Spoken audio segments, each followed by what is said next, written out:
মধ্যপ্রাচ্যের আকাশে যুদ্ধের আগুন যেন নতুন করে জ্বলে উঠেছে। নিরাপত্তা প্রধান আলী লারিজানির হত্যার পর এবার প্রতিশোধের ভাষা বদলে ফেলেছে তেহরান। আর সেই ভাষা হলো আরও ভয়ঙ্কর, আরও বিস্তৃত ধ্বংসের। মঙ্গলবার রাতে জনবহুল তেল আবিবে ইরানের ছোড়া ক্ষেপণাস্ত্র শুধু আঘাতই হানেনি, বরং যুদ্ধের চরিত্রকেই এক ধাপ উঁচুতে তুলে দিয়েছে। ক্লাস্টার ওয়ারহেড ব্যবহারের মধ্য দিয়ে ইরান যেন স্পষ্ট বার্তা দিল, এ লড়াই এখন আর সীমিত প্রতিরোধ নয়, বরং পূর্ণমাত্রার প্রতিশোধ। এবার নগদে পাচ্ছেন হেলিকপ্টার অফার, তাই কেনাকাটার পেমেন্ট নগদে করুন আর বুঝে নিন ২০০০ টাকারও বেশি ক্যাশব্যাক সহ হেলিকপ্টার রাইড। পেমেন্ট শুরু করুন আজই। ইরানের রাষ্ট্রীয় গণমাধ্যম জানিয়েছে এই হামলা ছিল সরাসরি লারিজানির হত্যার জবাব। ইসরায়েলও স্বীকার করেছে ইরান একাধিকবার ক্লাস্টার ওয়ারহেড ব্যবহার করছে, যা তাদের আকাশ প্রতিরক্ষা ব্যবস্থার জন্য বড় চ্যালেঞ্জ হয়ে দাঁড়িয়েছে।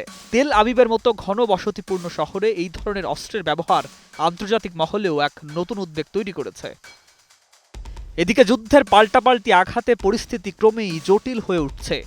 ইসরায়েল ও যুক্তরাষ্ট্র বলছে ইরানকে পারমাণবিক অস্ত্র তৈরি থেকে বিরত রাখাই তাদের অভিযানের মূল লক্ষ্য। অন্যদিকে ইরান নিশ্চিত করেছে তাদের শীর্ষ নিরাপত্তা কর্মকর্তা আলী লারিজানি ইসরায়েলি হামলায় নিহত হয়েছেন, যা দেশটির ক্ষমতার কাঠামোই বড় ধাক্কা। নতুন সর্বোচ্চ নেতা মোস্তফা খামেনি ইতোমধ্যে স্পষ্ট করে দিয়েছেন, এই মুহূর্তে কোনো যুদ্ধবিরতি নয়, বরং পরাজয় স্বীকার না করা পর্যন্ত হামলা চলবে। কিন্তু এই সংঘাতকে সবচেয়ে ভয়ঙ্কর করে তুলেছে ক্লাস্টার ওয়ারহেড। এটি এমন এক ধরনের অস্ত্র যা মাঝ আকাশে বিস্ফোরিত হয়ে শত শত ছোট্ট ছোট্ট বোমায় বিভক্ত হয় এবং বিশাল এলাকা জুড়ে ছড়িয়ে পড়ে। একটি ক্ষেপণাস্ত্র একাধিক লক্ষ্য বস্তুতে একসঙ্গে আঘাত হানতে পারে, ফলে জনবহুল এলাকায় এর প্রভাব হয়ে ওঠে বহুগুণ বিধ্বংসী। শুধু তাই নয়, অনেক সময় এই ছোট বোমাগুলোর কিছু অংশ তাৎক্ষণিকভাবে বিস্ফোরিত না হয়ে পরে বিস্ফোরিত হয়, যা সাধারণ মানুষের জন্য দীর্ঘমেয়াদী মৃত্যুফাত তৈরি করে। এই বাস্তবতায় মধ্যপ্রাচ্যের সংঘাত এখন আর শুধু সামরিক শক্তির লড়াই নয়, বরং কৌশল, প্রতিশোধ আর ভয়াবহতার এক জটিল সমীকরণ।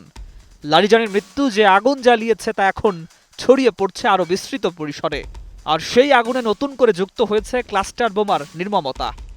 এখন প্রশ্ন একটাই, এই সংঘাত কোথায় গিয়ে থামবে, নাকি আরও ভয়ঙ্কর অধ্যায়ের দিকে এগিয়ে যাচ্ছে বিশ্ব?